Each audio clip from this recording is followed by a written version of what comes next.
Hi, this is Steve Gillmor. Welcome to the Gillmor Gang. We're going to have a discussion today about why RSS is still dead. No, we're not. We're going to have an elliptical discussion, which will end up being about that. And to join us, we have the newest regular of the Gillmor Gang, MG Siegler. Welcome, MG. Hey, thanks for having me. Good to be here. Great for you to be there. MG, of course, for TechCrunch fans, is the guy who has single-handedly changed TechCrunch from being a daily newspaper to being a minute-by-minute site. And almost real time. I don't know how he does it, but I don't really want to know. And joining us, as usual, thank God these days, is Kevin Marks. Hi there. Hi. Are we all black and white today? Is there some retro thing going on here? I don't know what to tell you. Not your color. Your color on the network. So I don't know what you're looking at. We'll check that out later. And our special guest today, Robert Scoble, are you there on the phone? Yeah, I'm on the phone in my car. Okay, so what's the baby news? Maybe Saturday. Not today. So you want to? What's the name of the baby? Ryan Sarouche. Scoble. RSF. Well, there you go. Not Puts the lie to that, doesn't it? yeah. Okay, great. It's a little hard to hear you, so I'm going to see if we can give you a little bit more level here. Give me a test. Oh. Testing. 1, 2, 3, 4, 5. Hopefully you can hear me. All right, that's better. And a little less of me. And then our special guest coming to us formerly of the land of attention and maybe gestures, and now putting the lie to the notion that social media is dead, MrSocialMedia.com, Seth Goldstein. Social media is dead. Long live gestures. Okay, well, we'll explore that. I don't think it's dead. But the CNET had Carolyn McCarthy, I believe is her name, had a really good story about how everything seems to have matured in the social media space, as evidenced by TechCrunch 50. MG, what's your thought on that article, and in general, are we seeing the maturation, pardon the expression, of all things social media? I didn't catch that specific article just yet, but I mean, in general, just I think, things are going up. We're seeing Facebook making actual money now, so that's certainly something for it. Mm-hmm. That was one data point. Right. What else? Yeah. Well, now we've got Twitter at a $1 billion valuation, so that's another interesting thing, right? Well, who says? I mean, somebody told Mike Arrington that, but we don't know whether that's true. Right. We'll see, but, a lot of people are talking. But that doesn't really lend any credence one way or the other to the notion that that we've reached some sort of stability and that people are starting to question. I mean, Carolyn's article suggested that Sean Parker, I believe is his name, one of the experts on the panel with Robert, said something to the effect that he was bored by all things social media. And she took that as being an indication that we were in a moment in time where monetization was going to become king, and that there was little, if any, value to these, yet another social community. Do you agree with that? Maybe. I mean, kind of, I guess, in a way. I think, if people see Facebook now making money and they kind of all focus just solely on that, we might see a little decline in terms of overall crazy innovation that's going on. But I think, in general, I don't think that will really happen. I mean, there's still, I think Dick Costolo said it well on, also at TechCrunch 50 when, I think it was Jason or someone asked him, so why join Twitter? You sold a company to Google. You obviously have plenty of money. You don't need to do anything.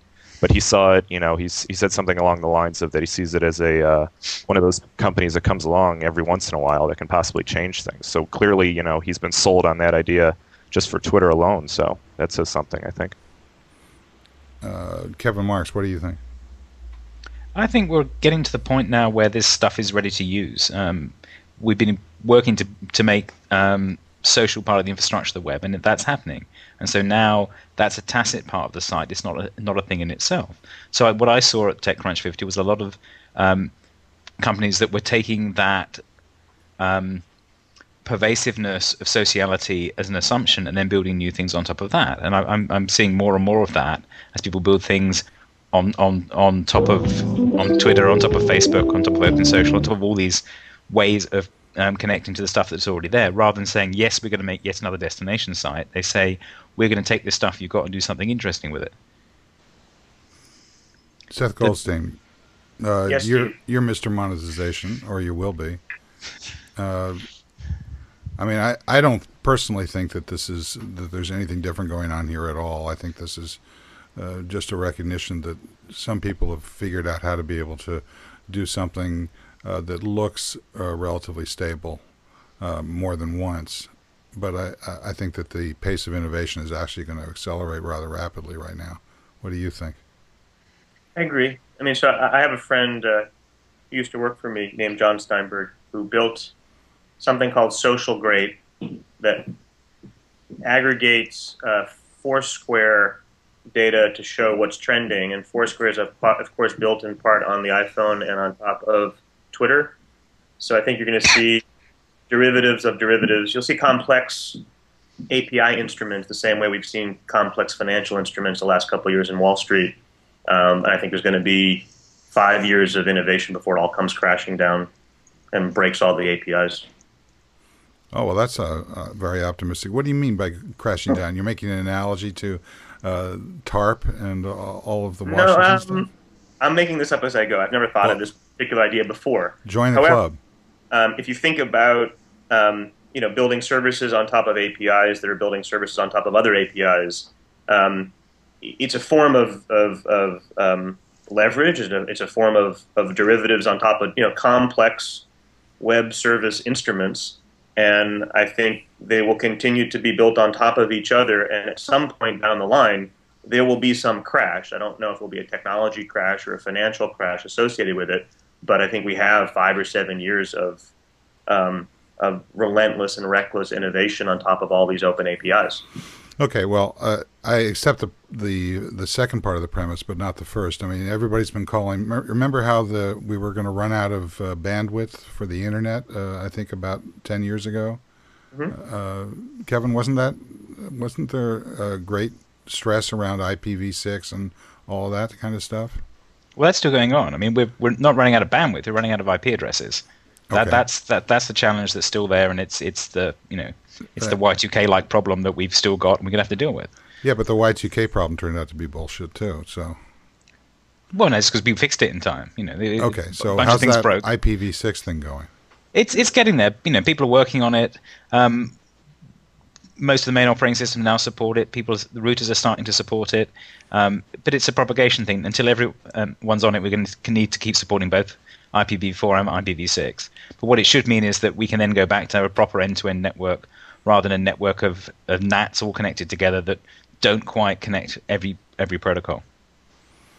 Well, what I really think is going to drive this and many of the the adoption of so-called open standards is going to be market force coming to bear on more than one company. In other words, the competition between two larger companies essentially driving a standard out of the rubble of the interaction between the two.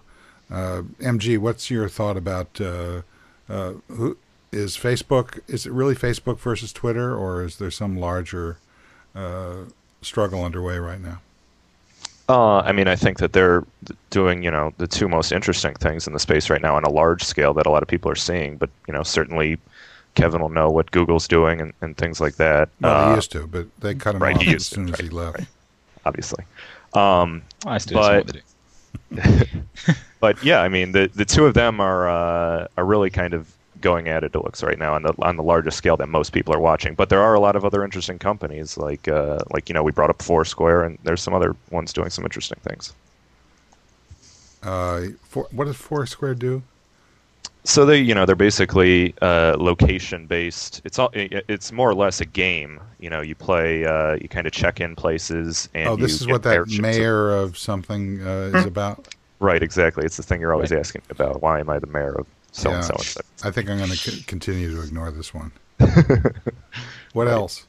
Besides Foursquare. I think that's something that it touches upon something that's kind of something that hasn't really been touched upon that much yet, which is location, which all these services are soon, going to be offering more and more of. Facebook hasn't really gotten into it at all. They did a small announcement the other day with Nokia to do something for it. But, eventually they're certainly going to roll out their own location stuff. And now Twitter's got the geolocation API. So there's a lot of potentially cool things that can happen in the space still that's not tapped at all with that. Jump in anytime, gentlemen. Well, I was, as usual, you're picking the two companies that the Valley is talking about ignoring the rest of the world. So I can put my open social hat back on and say, actually, there's lots of sites out there that are moving to this idea of delegating the ability to other sites. So as you can, you can log in now with Facebook, you can log in now with Twitter, and we're seeing startups that do that. You can do the same thing with Google, with MySpace, with Hi-Fi, with a whole bunch of other sites. But the difference is that those ones are all using a common protocol. So what I think we're seeing is that with these things are starting to converge more, and the assumption that I have to create a new account at every site is starting to go away. There was a good post about that this morning by Michael Mahamoff about different login models, and the login model we're moving away from the I create an account at every site and towards the I can log in with an existing account and bring some of the value that account has and feed stuff back to it. And that's by design. That's because we're working hard towards that in a bunch of cross-company ways now.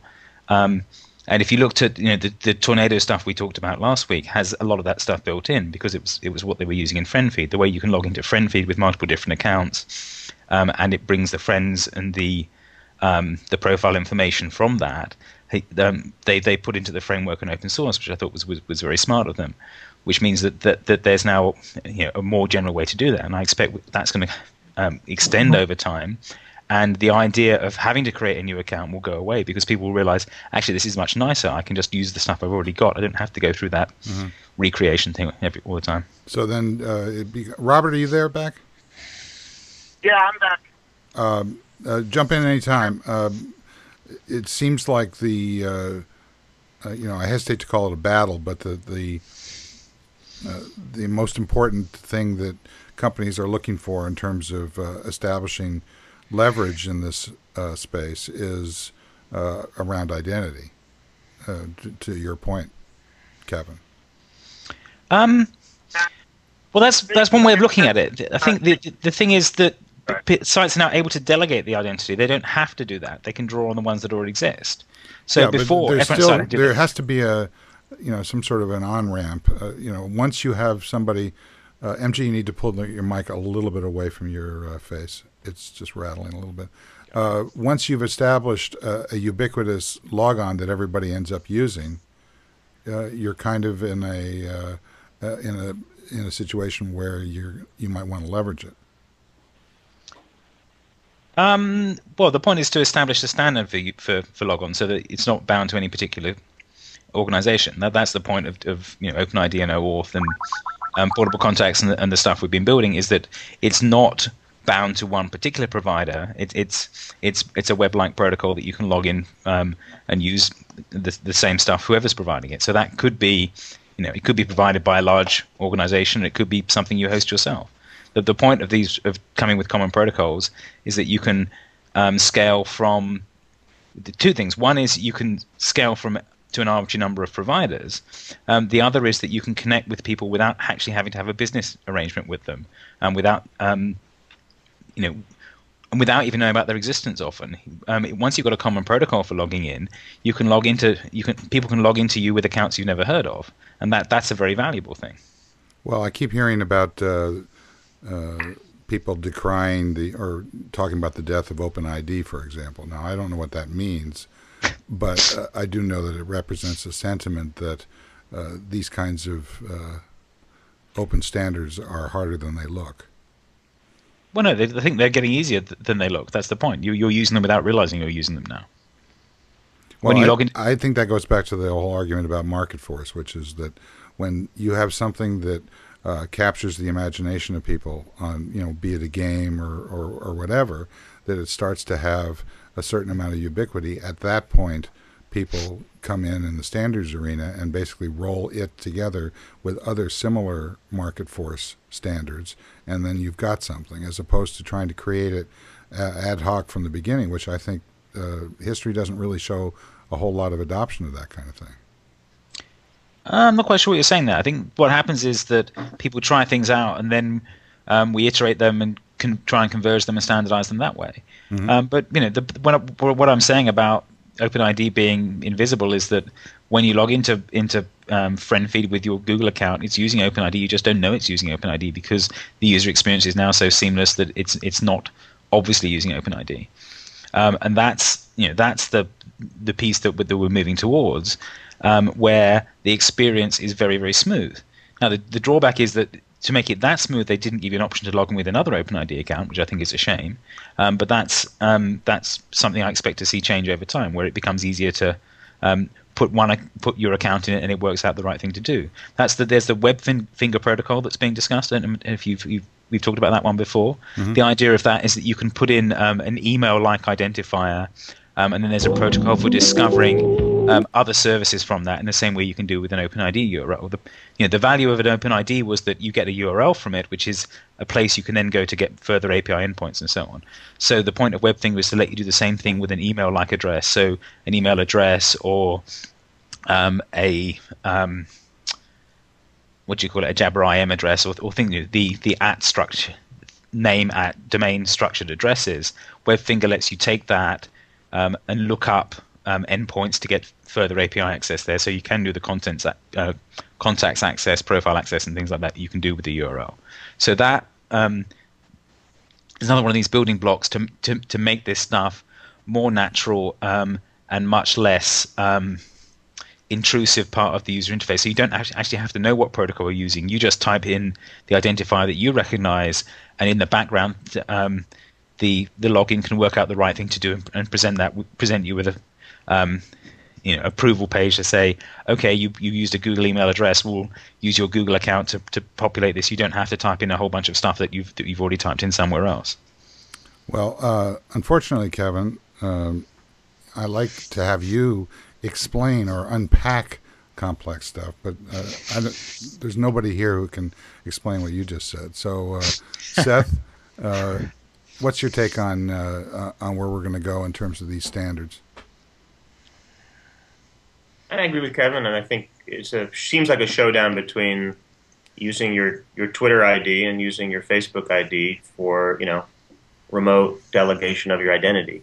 And I know last night or yesterday, or the day before, I changed my Facebook. I wanted to change my Facebook password and change some passwords, and I was concerned because I knew I didn't know how that would trickle across the web in terms of all the other services in my iPhone that were accessing and Facebook Connect, and they were accessing my Facebook stream via that password.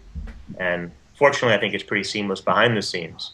But I think there's a growing sense that our single password, our single login is rippling through all these different web services that we're utilizing. Robert, you're back now, right? Yeah, sorry about that. It's all right. Have you been able to follow along, or are you as lost as I am? I'm a little lost because, I'm driving over the hill and it got kicked. My phone call got kicked off by AT&T. So, MG, what do you think is going to be the next big story that you'll be covering? What are you looking for right now? Right now, I'm trying to wind down from TechCrunch 50. So I haven't been. Yeah, well, we're all in the valley of the end of TechCrunch 50, but we're going to have a bunch of rather significant conferences over the next month and a half or so, and it seems like things are sort of boiling down into what Kevin's talking about at a technical level is going to also be manifested at a more political level. And at a commercial level. yeah, well, I see commercial and political as being the same thing, but agreed. All right, so you're disagreeing with that? Go ahead. I don't know that much about politics, but I feel like I know more about commercial reality. And what I'm seeing on the commercial side is, in the Valley, we used to talk about MySpace. Now it's primarily, Twitter. We've been talking about Facebook for years. To a certain extent, Twitter has now taken a lot of the air out of MySpace. There's Twitter and Facebook. But there's all sorts of other media out there that have a lot of vested interests commercially and politically. And they're trying to figure out how to become more social, both on the content side and on the advertising side. And I think they're going to be faced with, as it relates to Facebook Connect, do they implement Facebook Connect? What are the data politics of that as it relates to their business case? I think Google has a chance to become everybody's friend insofar as Google can be seen as more open and available as a platform than Facebook. And so I think Google will be waiting in the wings for all these media companies to provide some semblance of social features insofar as the media companies might be reluctant to adopt Facebook Connect. MG, do you agree that Google is waiting and is going to pounce, or like me, do you agree that that Google seems to have a difficult time winding social graph and other types of social energy into their current services? Yeah, I mean, I totally agree with that. I've said that a lot of times. I think that it's been pretty clunky how Google's been laying the social layer over all these different things right now. They could have been doing a lot of things earlier, certainly with all of their different applications. And actually, one of the companies that launched and made was in the demo pit and then won the demo pit competition at TechCrunch 50 was this social walk thing, which was pretty interesting because it basically almost puts like a friend feed type layer over Google Apps, which is and it seems to work very well.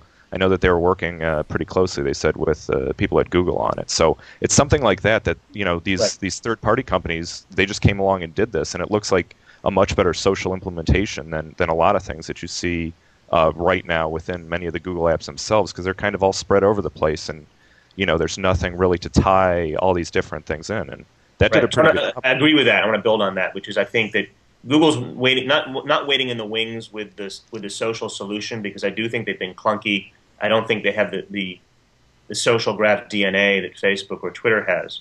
What I think Google can do is enable third parties to legitimately innovate social solutions on top of Google in a way that Facebook has demonstrated time and time again that they're not willing to do. Facebook is not really supporting third-party applications and third-party networks to do the kind of innovation on top of Facebook that they might have been a couple of years ago. It feels like Facebook is starting to close off to third-party innovation because they want to do it themselves, for better or for worse.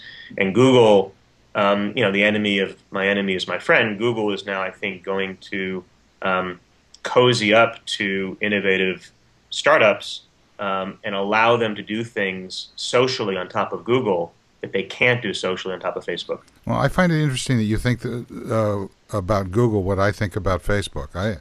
I actually disagree with you that historically Facebook has had a very difficult time in trying to essay the difference between a closed, moded, gated community and their increasingly large numbers of users. But I think that frankly, I think the purchase of or the merging with the friend feed team adds significant leverage in terms of dealing with their so-called everyone status, which I think that they're going to build out in a very competitive model as compared to Twitter, where I think that Google, although they've certainly made some strides in terms of opening up Google Reader. In fact, I know MG agrees with me to some extent about the success with which they've added social tools to Google Reader. They've certainly made a large effort over the past few months. I did notice, for example, that in one of my rare visits to Google Reader a couple days ago, I noticed that they are actively now telling me about people that are making available their shared feeds. Kevin Marks, you and I went through a significant amount of back and forth, yes, back and forth about this a couple of years ago. And I guess what we're seeing now is that Google has decided that enough time has passed with the notion that an undiscoverable URL, which is what it was originally, is now sufficiently been pushed out into the mainstream that they can afford to spam everybody with access to shared feeds, even though they might not be intended for that. Well, there's, we've already had the conversation about how many different sharing and options there are in Reader now. It's getting a bit out of hand, but there are two things going on there. One is you can see the shared stuff from people that you already have a friend relationship inside Google with. The other is that because there's Google profiles, people can add URLs. It will discover the feeds from those URLs on the profile and offer you those. So that was the other thing they added. So they're starting to pull the pieces together in some of the ways that FriendFeed does by gathering the multiple feeds that belong to a person and offering you those as something to read. So the nice thing is that again it's being built on mostly a set of open standards for how to discover those, how to find them, and the shared stuff is going out more publicly. And the original friend model that was there 2 years ago was a kludge and didn't work very well, whereas now the friend model they've got makes a lot more sense and it's easier to manage and so on. Yeah, but there's still a way to go. It may make more sense, but it's... Go ahead, Robert. Yeah, the friend model in Google Reader just isn't that useful. First of all, if you get more than a few hundred friends, the whole thing slows way down. People are wondering why Twitter's getting all this adoption and all this hype. You can go around and asymmetrically follow thousands of people without the following system slowing down. And Google Reader is not there. It's horrid. Also, I can't integrate my following with other systems, and that's something I keep holding out hope that these systems will integrate together. I mean, I'm playing with Threadsy, and Threadsy is bringing my Facebook, my Twitter, and my Gmail in together, but it's still there's no way to aggregate or put together all of Kevin Marks's items and let me curate Kevin Marks himself. And share that back out. Share why what Kevin Marks said on Twitter this morning was really important. I'm still waiting for a really killer system. So you're starting to talk about. But there should be. I mean, Go ahead. Yeah. They, in that case, they should be able to connect the different ones together because they're all bound together. For me, particularly through the Google profile in the public way. So they should be able to discover that. They may just not have built that piece of it yet because they built the three separately. I haven't played with Threadsy enough yet. I like the look of it. I like the demo. I haven't had a chance to play with it yet. But if you think about how FriendFeed binds multiple IDs together, it works reasonably well. Yeah, they're inching in on it. I love the Google profile, right? And it auto finds where it auto found all my accounts or a lot of my accounts. All over the place, but it's just the following. If I want to follow Kevin Marks on Google Reader, it's not very nice. It's not very nice to find people. It's not nice to group them. Getting in there, and there's no real good system for managing followers. It drives me nuts. Foursquare is another one. I have 500 friends waiting on Foursquare to be added. And if you click add, it takes something like 5 seconds because it has to refresh the page. It's not using Ajax. I can't add everybody, which is really what I want to do. I'm pretty sure if you go to it today, and then I can't put them into groups. I can't say this group is San Francisco group and this group is my Boulder, Colorado group. How lame is that? This is a freaking location-based system built for 2010, and it has the worst content management system I've ever seen. But I think, well, So- I can go defend them a little. With Foursquare, what they do is they let you assign your own home city. So you can't tell it that they're San Francisco people. It will put them in the San Francisco bucket, and then when they travel to Boulder, they'll put themselves in the Boulder bucket. So you don't get to control that. I know, but that's just an example of they really haven't thought through these new systems coming online. Haven't thought through how can we make it easier to manage friend groups. No, I agree. I think that's the next frontier. Yeah. Stupid.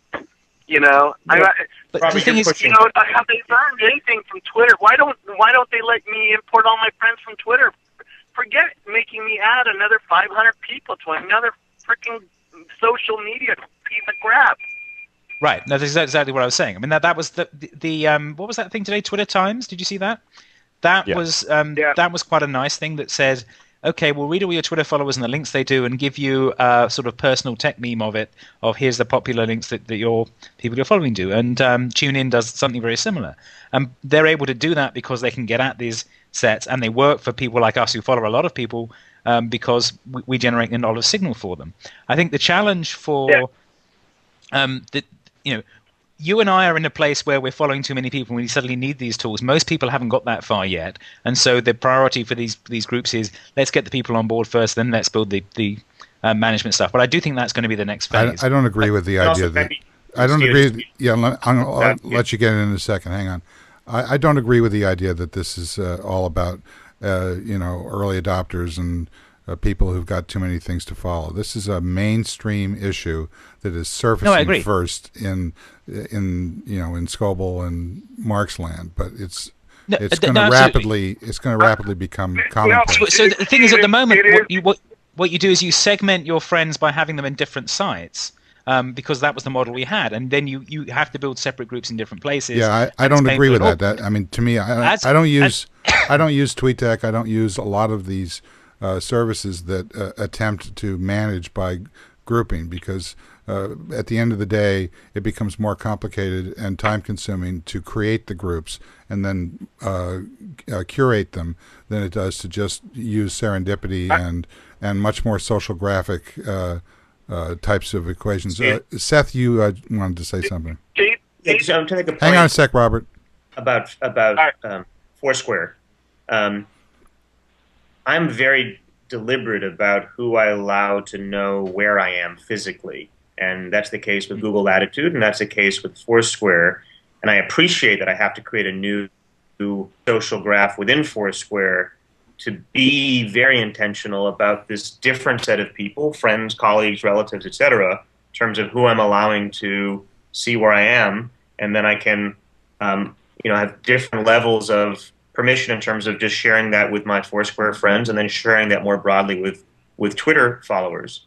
Whereas on Facebook, I have 1,000 friends, and I know that whatever I put on Facebook, they're going to see.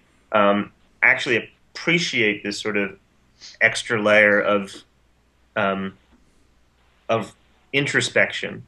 And to your earlier point, Steve, I mean, we are moving into this gesture economy and to this gesture stream, and the geolocation of us is a fundamental gesture. I mean, it's becoming literally physical. Where am I? What am I doing? Sharing that, and then within that. Go ahead, Robert. I totally disagree. First of all, the With whole what? privacy thing, let's focus on location-based privacy for just a second. Okay.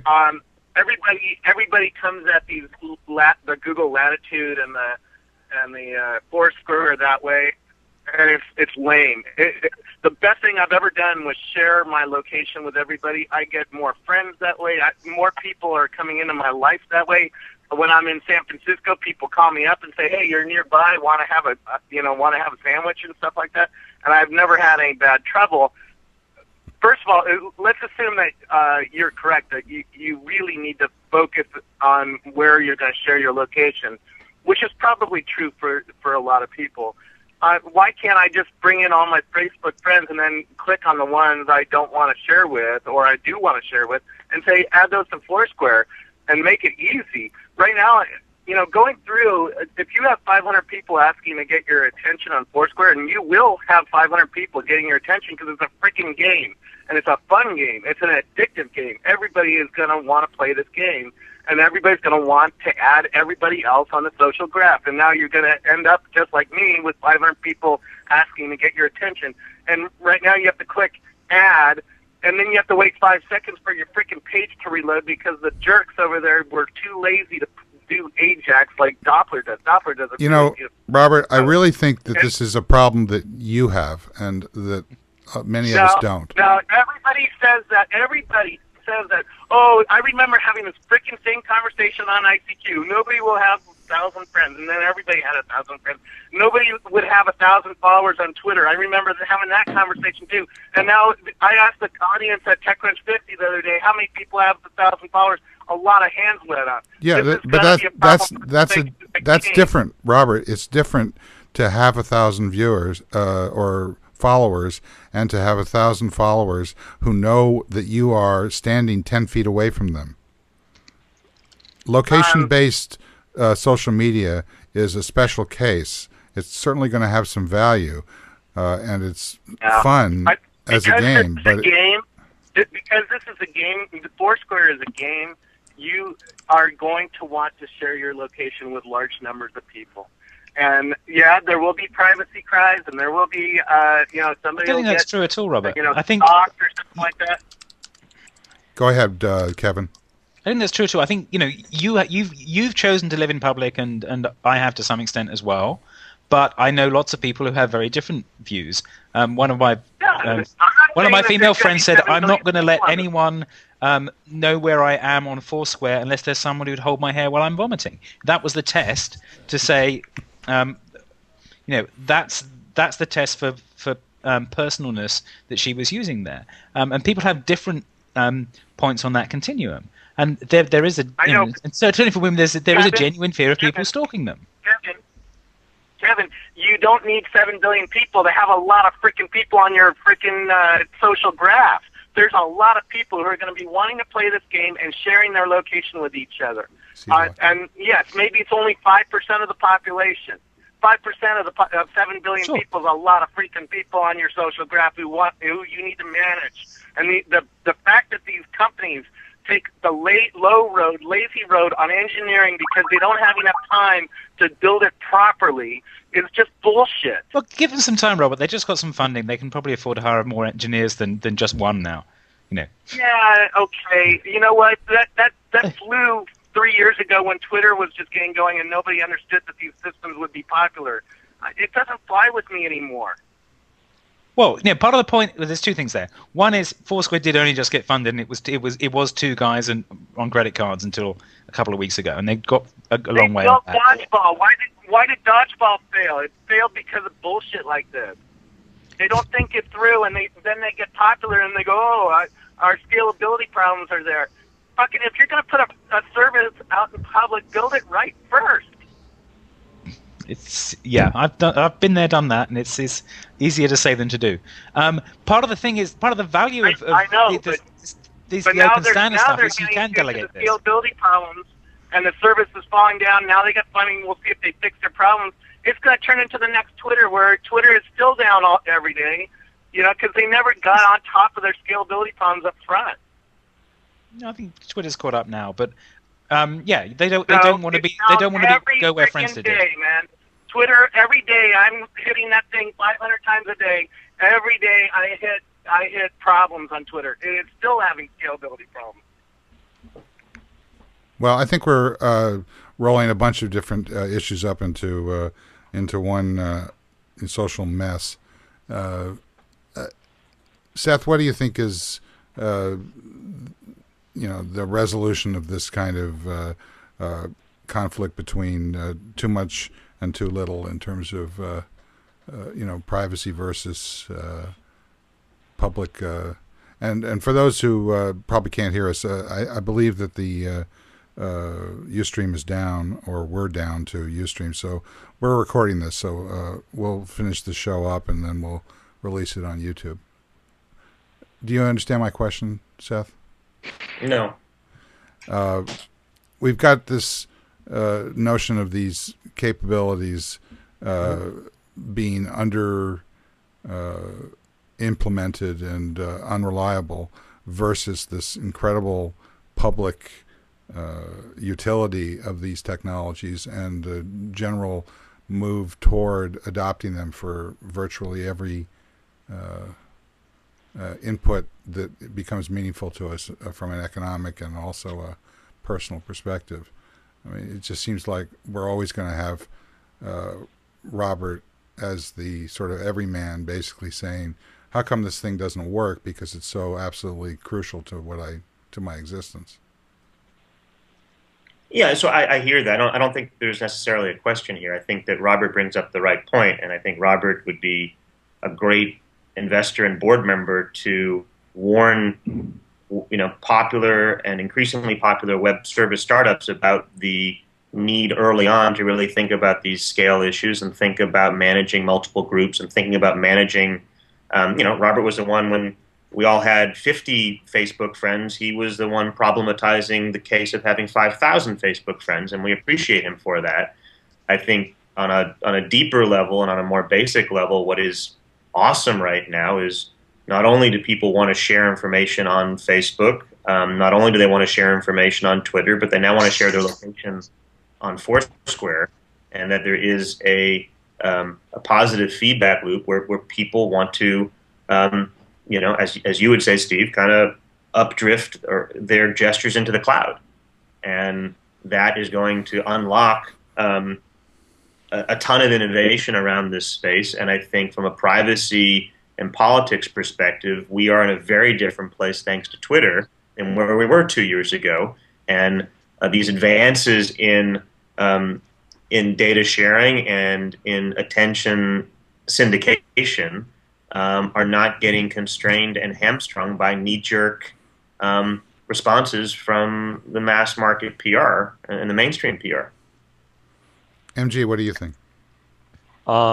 Yeah, I mean, I think that we're about to get two big litmus tests for all this location stuff, obviously. So when the Twitter geolocation API goes live, that's going to be the first big one. The second big one, even bigger, will be when Facebook rolls out whatever they're going to do with location, because that's going to be 300 million people who all of a sudden have this shoved in their face. Now, obviously, I mean, I'd have to think that they're going to do this, the right way and obviously make it opt-in. I mean, there's no way that they could just turn that on for everyone and then everyone knows where you are if you have the iPhone app or whatnot. But, Robert's talking about that he wants all these networks put together and, you just easily port your friends over from Twitter into Foursquare automatically and stuff. And certainly some people like that, but the majority of people that I talk to are right now using Foursquare the same way that Seth was talking about, very differently from the way that they use Twitter in terms of their social graph. They will only accept people who they do not mind knowing where they are, and like Kevin was talking about, and they're not like I have a huge list of people who I'm just not accepting. It's not because I don't necessarily think that they're going to be stalking me or whatever. It's just it's a question of, do I really want to know where they are all the time, and do I want them knowing where I am all the time? But when Twitter geolocation rolls out and then all of your tweets are tagged with where you actually are, that's going to be a really interesting test for all this stuff. On the other hand, I think Robert does have a good instinct about this stuff. Things that seem to be unlikely to have utility when they get to mass Scoble type scale often turn out to be just the opposite. They turn out to be very useful. The whole Sure. the whole argument about track and the speed of real time, for example. Most people pigeonhole that as being something that only a small number of technologists were interested in. When Right. FriendFeed switched over that model, there was a hue and outcry about it, followed Right. by rapid. And then everyone loved it. Yeah, and, exactly. And the right. the And I usage think it's going to numbers be And It's the going to be the engagement same just thing went through the eventually roof. with location, I think. I mean, it's going to take a long time for location because, like, unlike real time, when it first rolled out, a lot of us thought it was really cool, but we also saw that people would probably get annoyed with it because there's just so much information coming in. But a lot of us, recognize that eventually everyone would love it. And, Well, the reality is that there is so much information coming in, and we just haven't Right, got any way of dealing with it yet. right. Why would you want to slow it down when you can get it in, Well, put it the other way, how do you fix it? How do you make it usable? I mean, I think Google Reader is a great great product. It blew out the market, frankly. The problem is that it's so good at what it does that it makes it unusable for me. There's too much. Steve, the thing that we're forgetting is utility causes humans to change their behavior and their attitudes. I'm now sharing openly that I have a kidney disease. 10 years ago, I probably wouldn't have done that, right? Why do I share that? And why am I going to open up my medical records and share that on some system? Because the goodness you get back, the sharing of information with doctors around the world and with people who have that disease and so on and so forth, is far greater than the incursion on my privacy that I'm perceiving, right? And same thing with location. I'm already using Yelp to find businesses near me. It's telling Yelp I'm here in Half Moon Bay, and then it shows me, oh, there's a Pete's Coffee, half a mile away. That utility is going to cause people to change their behavior and change their attitude, toward these things. Now, will it take a year, or will it take 5 years or 10 years? I don't know. But over time, people are going to find that when they share their location with other people, a lot of goodness comes back to them, and therefore they're going to buy into these systems. Right, but what it is, we need to build tools and affordances that make people comfortable with that selectively share it in a way that doesn't involve lots of administration and messing around. So we need to build, if you want the Harry Potter analogy, we need to not be building the Marauders map. We need to be building the Weasley's clock that says, Kevin's at work, Kevin's at home, whatever, to a set of the family, rather than the thing that you can spy on wherever on the world is, which is the Marauders map. Right. And so it's the intersection of the social networks and the location stuff. There's a sort of mental somebody block. Will discover this. What? Sorry, Yeah, somebody will discover this. I'm sorry. There's a company called Glimpse, for instance, that does exactly what Google Latitude does in terms of sharing your information with everybody, but it puts a little time clock on it. And so if I'm heading toward your house and I want you to see my location, I'll just share it on Glimpse and say, share it for only 30 minutes. And but you've still got to manage that manually. So my friend, you still got to manage it manually, which is not right. My friend Jesse, who he's building Weezaggle, which is a calendar thing that draws your calendar and helps you find events. I was chatting to him about this, and he said, well, what you want is to know, if you know the calendar and who you're meeting, you would share your location with people within an hour of the meeting, so they can see if you're there yet and how close you're getting. And I thought, that would actually make a lot of sense. That would be a very natural default thing to do. And I suspect we'll find more of these over time, but part of it is it's the intersection of the social and the local. So it's, there's a set of people that I'm happy to share very detailed location data with. There's a set of people that I don't want to know where I am at all. And then there's the people in general, and I've no reason for that. And there's a bit of a blind spot in the geo community in this. This is something I've been noticing for years, which is that they're so focused on geopoints, they don't think about fuzziness. So actually, one of the things that Foursquare does is lets you share physical addresses, labeled addresses, and so the location is as specific as the address is. So I've seen people constructing Foursquare locations that are non-specific, that don't actually have a good geopoint to them, so they can check into their house and their apartment without the whole world knowing where they are. But their friends who know it's their apartment say, "Oh, right, Fred's at Fred's house tonight. Okay, that's good to know." So I think that's one of the issues I have with Ryan and the geo stuff in Twitter, is that he hasn't got a fuzziness parameter in it at the moment. The stuff that he's proposed, it is a point, whereas you do need some fuzziness to say I'm in Palo Alto, as opposed to I'm at Fresh Yogurt in Palo Alto. depending on who you're talking to, or depending on who you're trying to broadcast it to. And also, there's also a whole bunch of other nuance in this. If I'm in Palo Alto, well, that's not a big deal. It's just down the street. If JP Rangaswamy's come into Palo Alto from London, that is a big deal, and people will come down to San Francisco to have dinner with him. So there's a difference between the importance of the information based on a whole bunch of other contexts. There's a whole set of these contexts that we're going to need to start making sense of and making intuitive in the same way that in the same way we have to filter other events in the stream, and having more of that, and we'll start making it more sensible. But it's also, there's two sides to this. One is the filtering from the large set of information, but the other is the outbound filtering that sends out the knowledge and the deciding who to share with what, and that's going to take longer to work out. And we may start out with explicit stuff. I think you've hit on something that is fundamental to this. We've been talking a lot about filtering coming in, and certainly that's going to be the sort of ground zero of the next few months in the social space. But effectively broadcasting to micro communities is also going to become an exceptionally large focus for users, and they're going to look for tools that will allow them to do that. And right now, I think that what Robert's saying about the location space, and what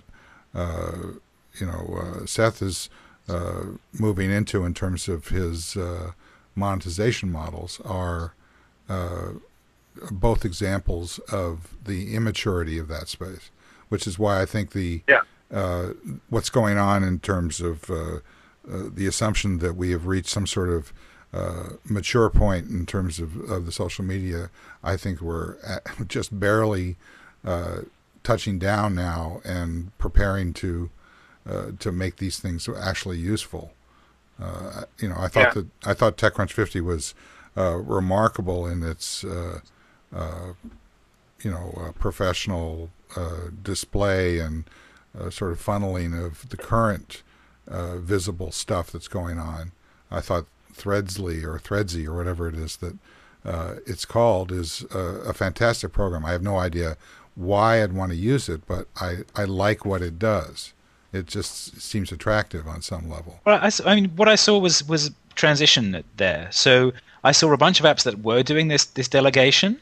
And again, I've been advising 140.com, which is all about gathering the Twitter ecosystem and looking at all the apps that are building that. So I've seen lots and lots of those, and I was disappointed with a lot of the TechCrunch things, because they would obviously have been better apps if they actually had delegated login rather than, we're going to create yet another place to share your photographs that belongs to this football stadium. But that's like saying that's like saying that because we don't have an open standard, that's a problem. That's not a problem. We do have open standards. No, we don't. We have we people do. like you who are building them. You're building them. They're there and they're shipping. Yeah, there's a Walgreens down on the corner in Pacifica. You can't go in there. It's not open yet. I mean, come on. These are open. They're shipped by sites with billions of users, with a billion users. This isn't. You're sounding like you're at Google again. Steve, I think the problem and the problem for engineers hate taking dependencies, and I saw that in Microsoft, that teams that took dependencies. That's a good point. Like the Longhorn team, and I hate to say it, Robert. Could you speak up a little? Take dependencies. Robert, speak up. I can't hear you. I'm just saying that the engineers have an impulse of not taking dependencies on other things. Certainly not on other commercial businesses. Yeah. That's why why these shock. The TechCrunch 50 don't build in Facebook Connect, right? They should, and we as users, I want them to, but I can sort of understand why they don't do that, and I can sort of understand Kevin's point too about Foursquare.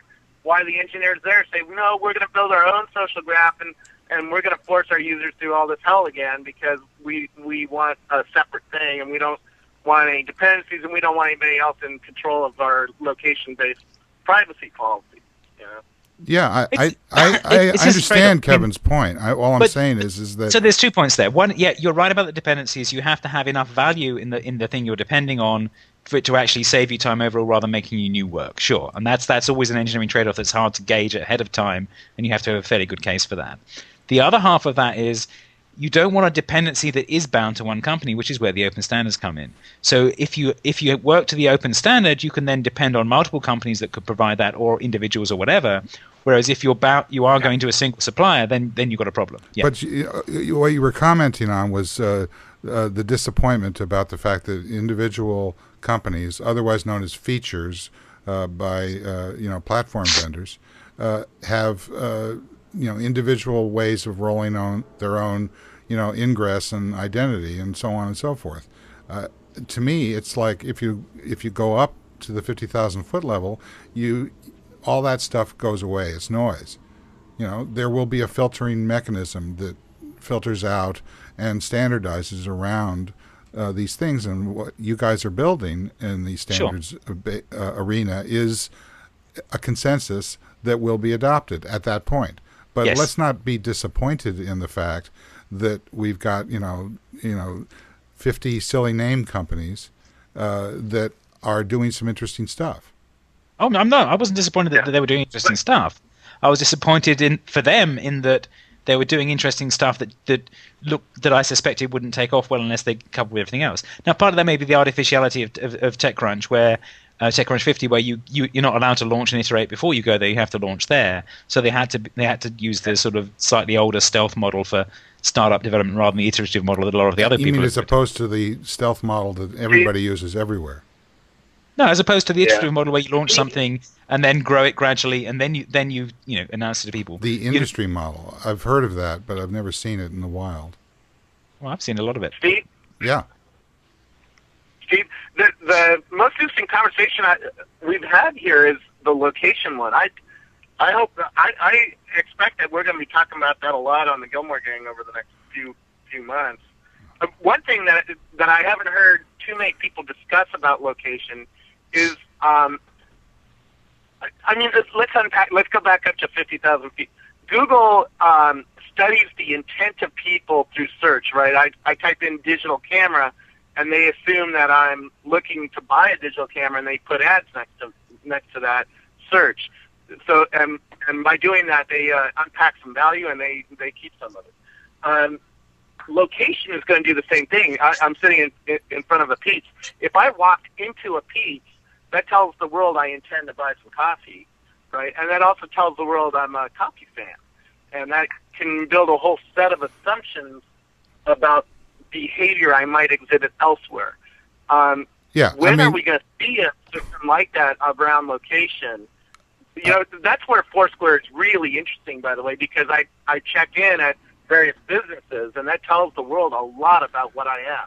But they're Sure. they're And they have that. this- They have the tips that you can create for the businesses. So you actually get peer recommendations that when you check in there somewhere, it says, try the veal or whatever. It says the food here is good. Exactly. The main point Not only that, of this, the main point of the location dynamic is that it's about privacy, and it's about leveraging the outbound model.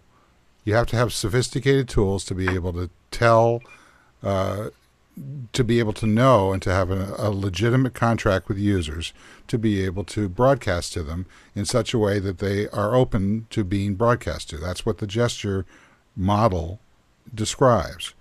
So, Seth, since you and I were, way ahead of a lot of this in terms of understanding where this was going to go, how do you see this as rolling out now in the real world? Because obviously the Attention Trust may have been at the forefront of understanding that we were going to have to figure out how to be able to stem the flow of the fire hose, or at least constrain it to some sort of inbound coherence. But now how do we turn it around and go outbound?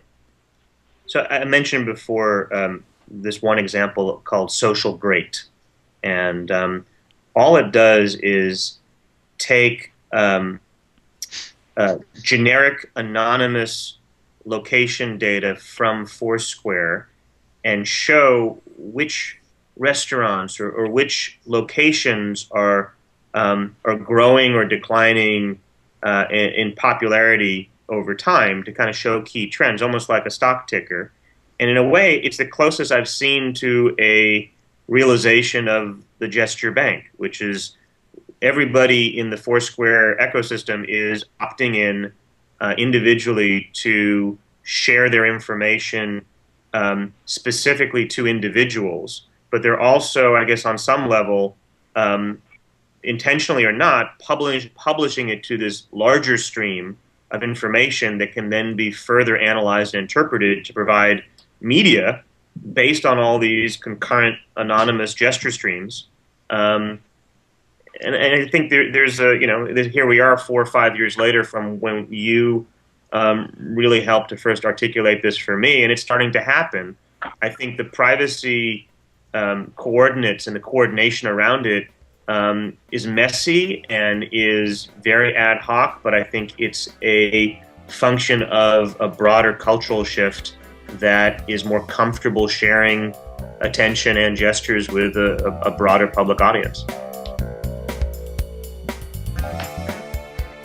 Well, I love having the last word, even if I didn't say it. This is Steve Gillmor. This has been the Gillmor Gang. I want to thank everybody who showed up, especially the people I'm looking at right now. Thank you, Kevin.